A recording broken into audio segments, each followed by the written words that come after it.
Adnan bin Saidi, lebih dikenali sebagai Lieutenant Adnan, merupakan seorang anggota tentera dan askar tanah Melayu dari Brigade Infanteri 1 yang bertempur dengan Jepun dalam pertempuran di Singapura. Beliau dianggap oleh rakyat Singapura dan rakyat Malaysia hari ini sebagai wira untuk tindakannya dalam pertempuran di Bukit Candu di Pasir Panjang. Nama beliau juga diabadikan pada kenderaan perisai tempur.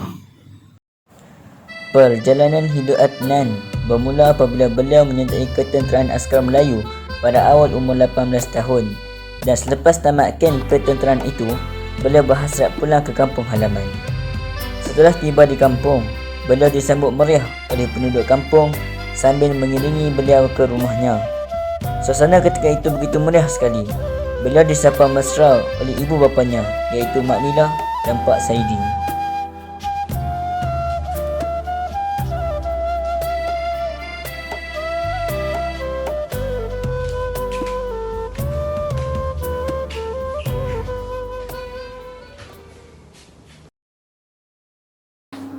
Oh Adnan, sudah lama aku tidak melihat wajahmu, wahai anak kesayanganku. Yalah mak, ni Adnan dah ada depan mata mak. Mak taklah puas-puas muka Adnan ya. Oh Adnan, ayah sangat bangga dengan kamu. Terima kasih ayah. Setelah memasuki rumah, Adnan terserempak dengan Sofia. Lalu berputiklah kembali cinta pandang pertama mereka. Assalamualaikum. Waalaikumsalam.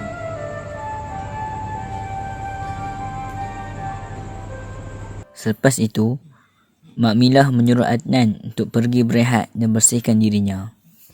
Keesokan harinya, Ketua Kampung iaitu Ibrahim Yaakob mengadakan perjumpaan dengan orang kampung di Balai Raya Kampung. Ibrahim menyeru agar orang kampung untuk menyertai gerakan yang dipimpinnya, iaitu KMM, Kesatuan Melayu Muda. Saudara-saudara sekalian, marilah kita bangkit mempertahankan negara kita daripada orang Inggeris dan buktikan kepada mereka bahawa kita mampu mentadbir negara kita sendiri.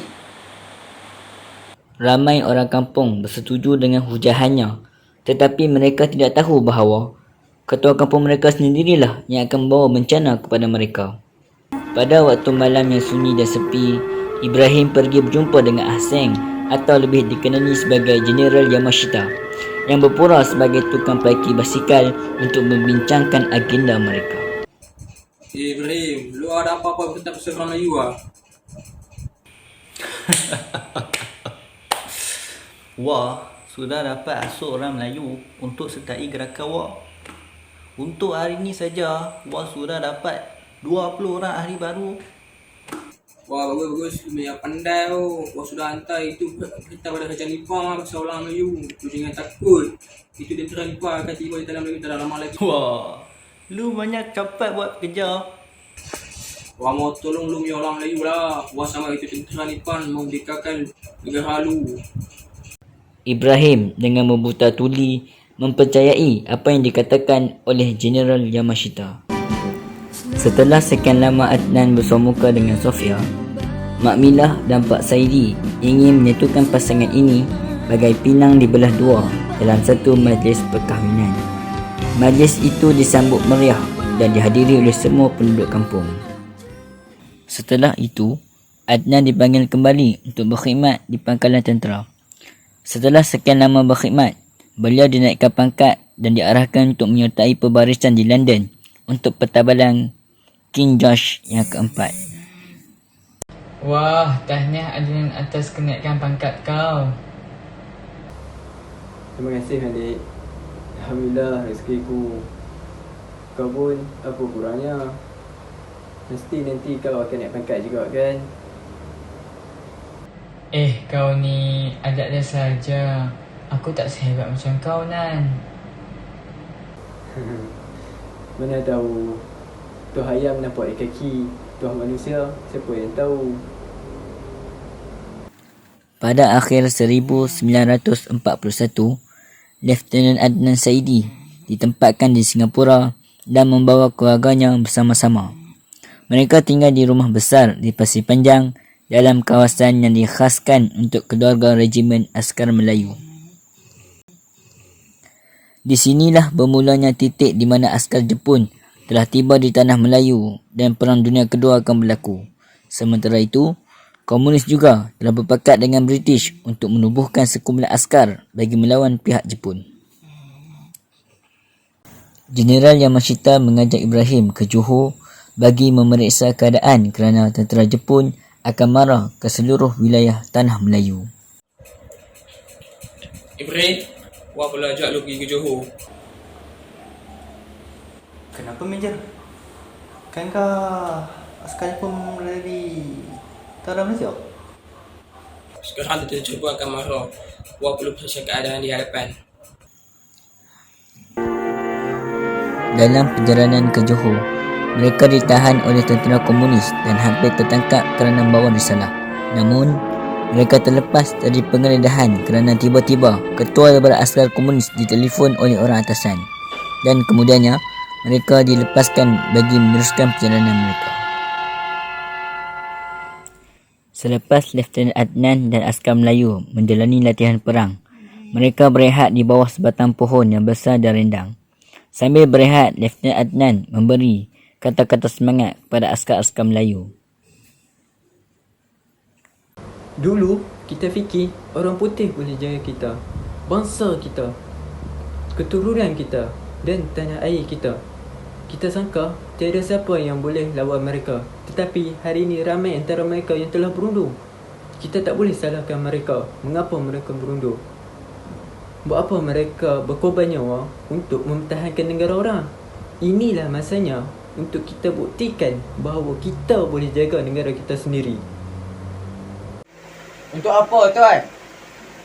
Apa gunanya kita menumpahkan darah? Sedangkan lebih elok kita berundur seperti British. Tenaga tak habis, nyawa pun selamat. Jadi, awak mahu bangsa kita terus dihina? Tapi, penjajah juga yang memberikan kita senjata ini. Mengajarkan kita ilmu perang. Kita hargai British memimpin kita. Tapi, kita bukan buta yang perlu dipimpin sepanjang masa. Jadi, kita hendak berdiri di atas kaki sendiri. Siapa kita yang mahu kebebasan? Kemerdekaan? Kalau ia pun kemerdekaan, mampukah kita mempertahankan kemerdekaan kita tanpa bantuan orang putih? Itu cakap orang pengecut. Maafkan saya, Tuan. Ada apa-apa lagi, Ayub? Tak ada, Tuan. Terima kasih, Tuan. Apabila berita peperangan dunia kedua semakin hampir dan pihak Jepun bersedia untuk menjajah Singapura, Lieutenant Adnan menghantar keluarganya kembali ke kampung mereka di Kajang. Ini merupakan waktu yang sangat getir bagi Lieutenant Adnan kerana isterinya, Sofia, sedang mengandungkan anak mereka yang ketiga. Ini merupakan kali terakhir mereka bersama. Sayang, tak mungkin kita boleh melihat suasana begini jika di Sungai Ramal. Itulah, untungnya dapat jadi isteri askar. Dapat lihat tempat orang. Tapi sayang, abang nak anak kita dilahirkan di kampung. Apa? Kita balik kampung? Abang banyak tanggungjawab dekat sini sayang. Abang nak sayang sahaja yang balik ke kampung. Anak belum lahir lagi, sudah kena berjauhan dengan bapaknya. Nak buat macam mana sayang? Tanah air kita dalam kancah peperangan. Keadaan semakin runcing. Jepun dah hampir di Perak.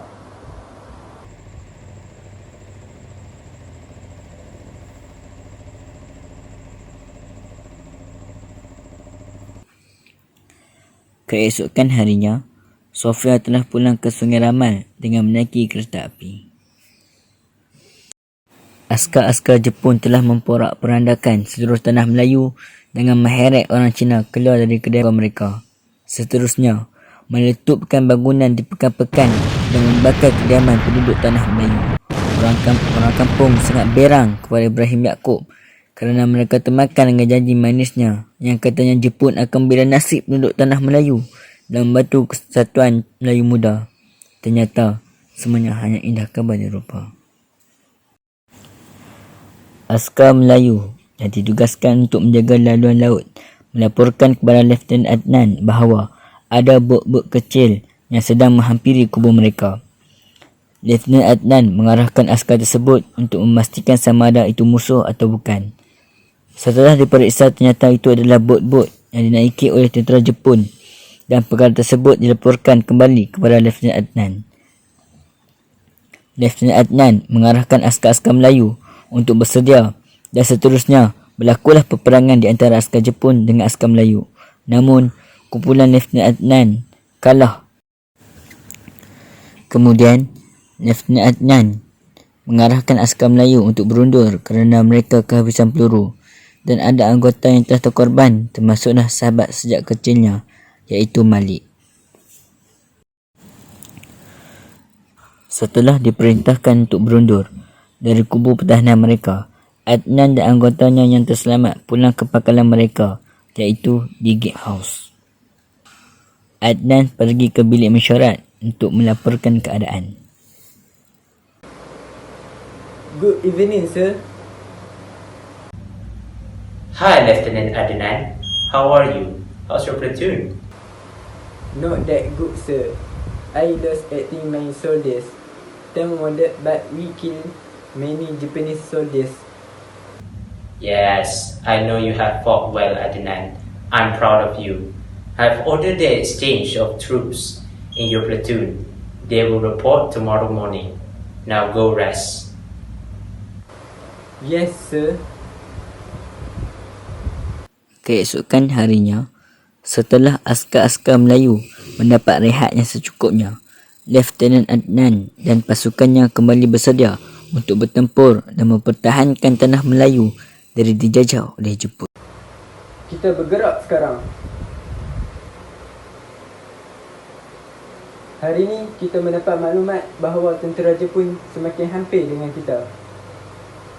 Jangan menyerah kalah demi tanah tumpahnya darah kita. Sajengah, ada apa nak tambah? Tak ada apa tuan, cuma saya ingin sebut Malik, Abu dan ramai lagi anggota kita yang terkorban. Saya tak nak mereka mati dengan sia-sia tuan. Mungkin mereka akan menang, tetapi bukan kerana kita tak lawan. Dalam peperangan kita dijanjikan dengan 2 kemenangan. Sama ada menang dalam pertempuran atau menang menuju syahid. Demi negara tercinta, demi agama dan bangsa, kita jangan mudah mengalah. Takbir! Allahu Akbar! Pada malam hari setelah bertugas lumus menghadapi serangan dari tentera Jepun, Adnan dilawat oleh Laksamana Thomas. Keesokannya, Lieutenant Adnan bersama-sama askar Melayu berpindah ke Bukit Candu setelah markas mereka diketahui oleh pihak musuh. Pelbagai persiapan dilakukan bagi menempuhi pertempuran yang bakal berlaku. Pada petang harinya di Bukit Candu, askar-askar Melayu sangat gigih dan berdisiplin ketika bertempur. Bunyi letupan bom di merata tempat.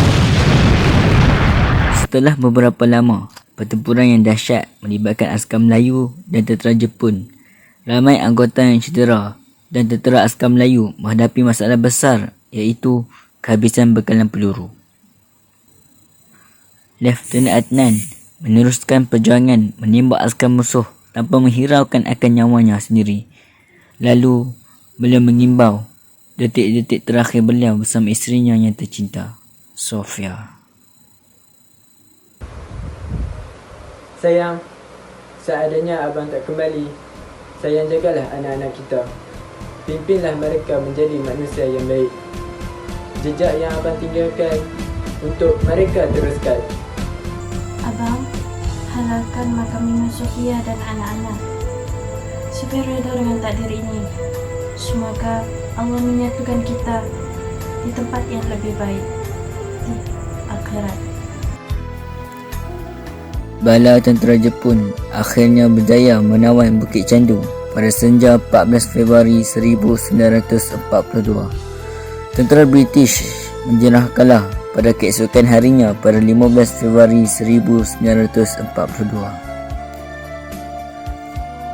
Pertempuran yang melibatkan askar Melayu pada 1942 telah mengorbankan 158 orang askar dan 1,714 orang askar Melayu, termasuklah Allahyarham Lieutenant Adnan bin Saidi, telah ditawan dan disiksa. Sofia mengalami tekanan dan kesempitan hidup selepas kematian suaminya. Anak bangsunya Fatimah telah meninggal dunia selepas 40 hari dilahirkan. Anak-anak yang lain seperti Mukhtar dan Zainuddin terpaksa dipelihara oleh nenek mereka.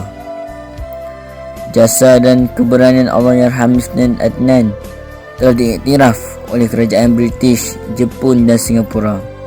Semoga rohnya dicucuri rahmat dan ditempatkan bersama mereka yang mati syahid. Al-Fatihah.